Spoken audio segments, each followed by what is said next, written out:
Margaret awoke, startled, a cold sweat clinging to her. She gathered her thoughts. Aged wood creaked, echoing through the quiet rooms.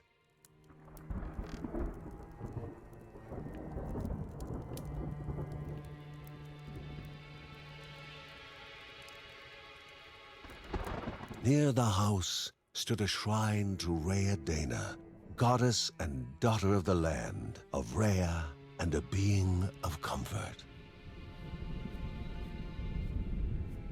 Margaret sought answers.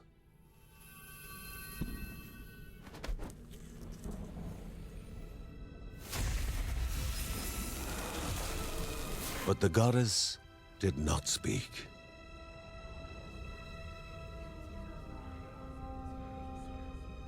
There was only the faint whisper of something dark, something hungry.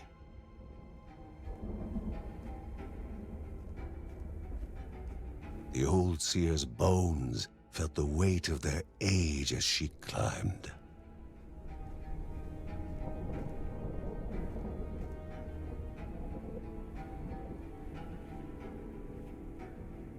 The only thought on her mind, has it begun again?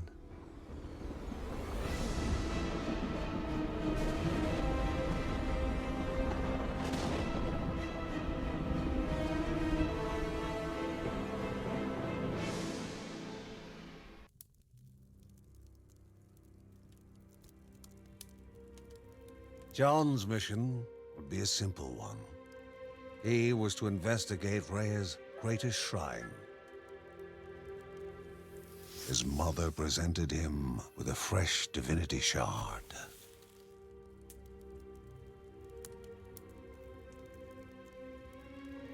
From his brother came a newly sharpened sword.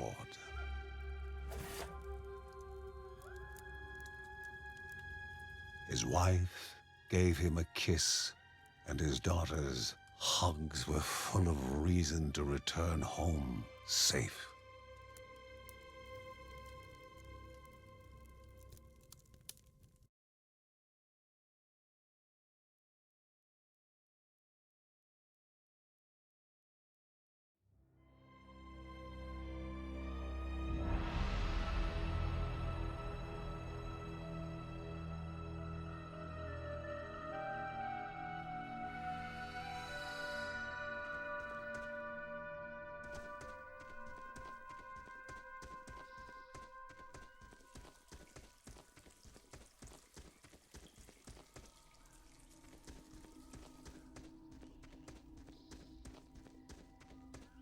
Rhea, a land long forgotten, a place of unimaginable beauty.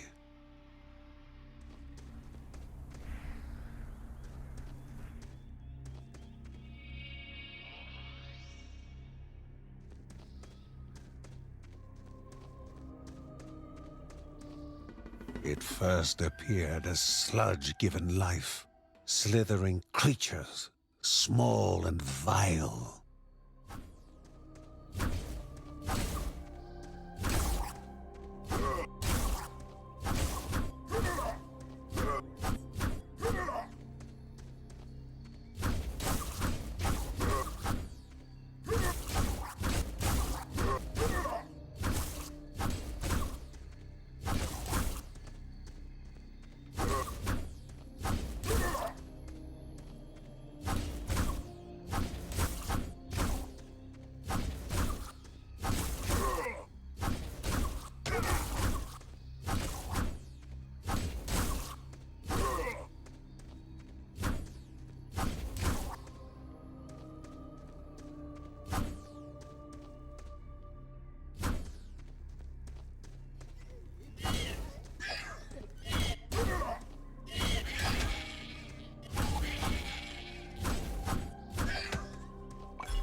wall, impeding further progress.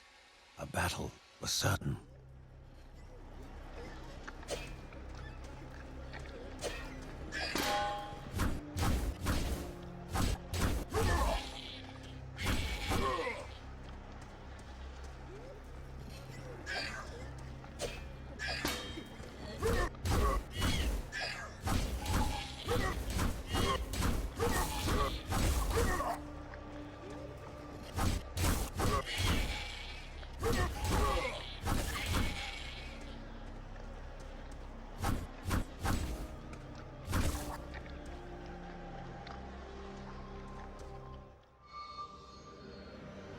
Banished by light itself, the corruption abated, leaving the shard cold in hand, dark, in need of life.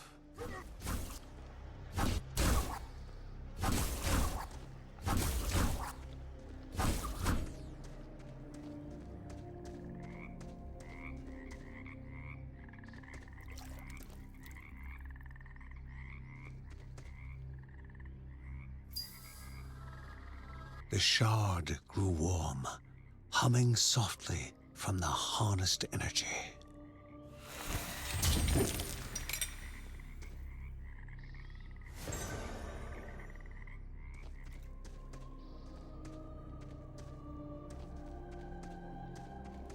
Before him was now one more dangerous than those that came before.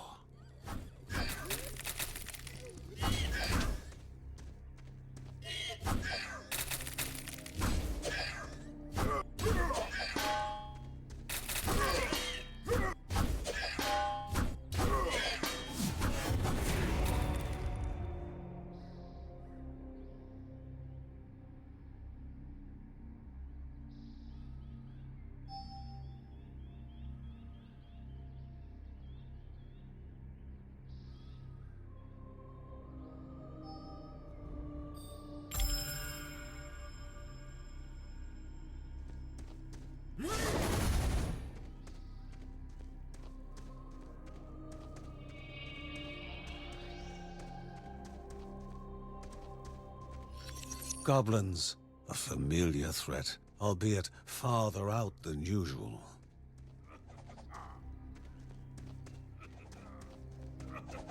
Inherently violent and ill-bathed, the goblins were an unfocused but constant threat.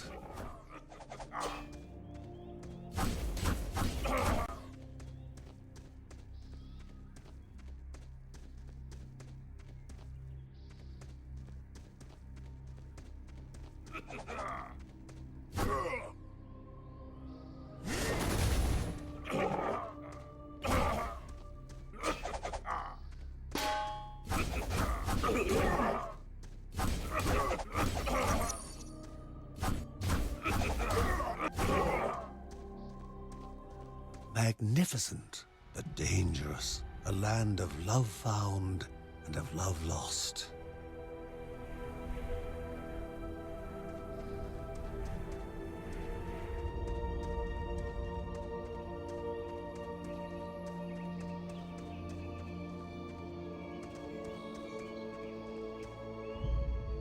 Before him was sacred ground, left untouched in days gone by.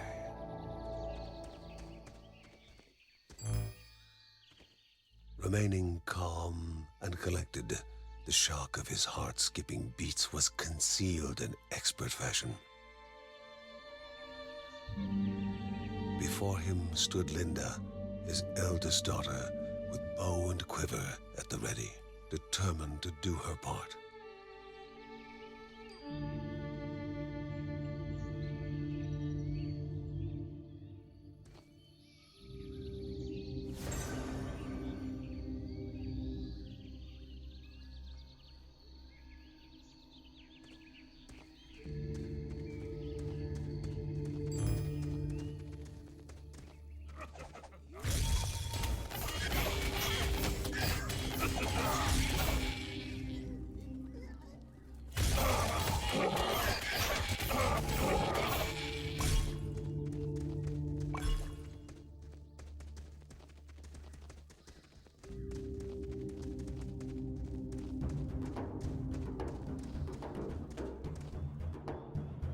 Before the Guardians were not beasts feeding, but monsters consuming, destroying others. They corrupted and distorted, creating even more hungry husks.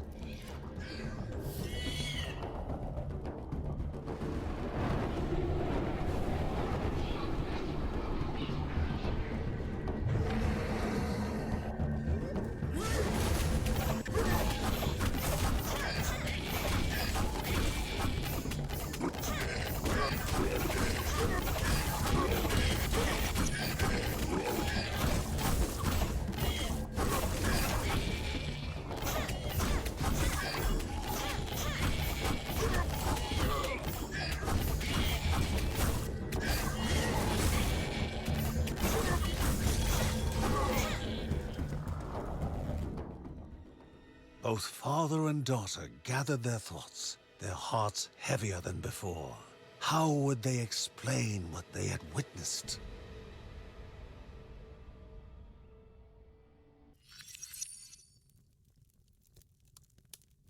The ancient tree had been cut down. Together, father and daughter described the horror, the creatures dripping with decay that slithered into bodies stuck between life and death to bolster their ranks. Grandma Margaret confirmed what they all feared. It was the corruption, a cruel entity spoken of only with hushed voices, an ocean of darkness that flowed from the top of Mount Morta. And the Bergsons' duty was to stand against this devouring deluge of death.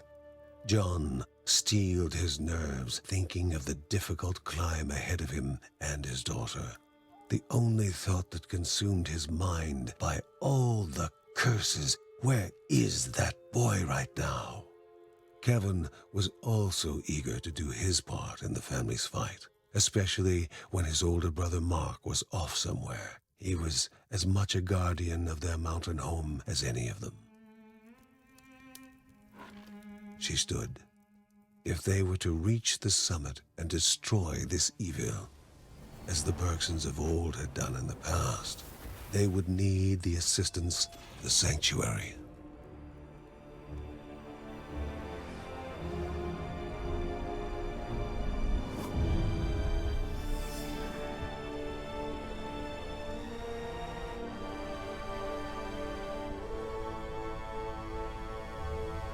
Given to the Bergsons by Rhea herself, the sanctuary was a gateway to the mysterious lands around the mountain. Margaret pointed to the huge crystal at the center of the den, revealing their next task: to activate it and open the way to the source of the corruption. And once Rhea's 3 spirits are gathered on the grounds, the only gate to the top of Mount Morta will open in this chamber.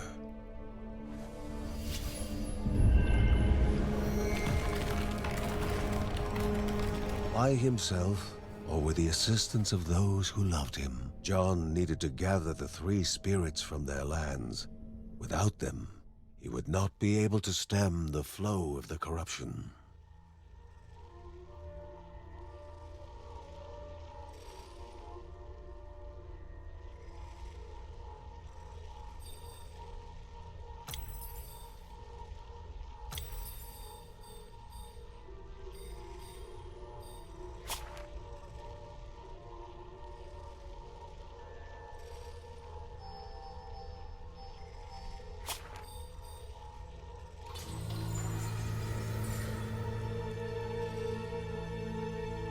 A celestial shard, chipped directly from the ancient crystal in the sanctuary. It would be the Bergsons' lifeline, a tether to pull them back home before death's fateful whisper.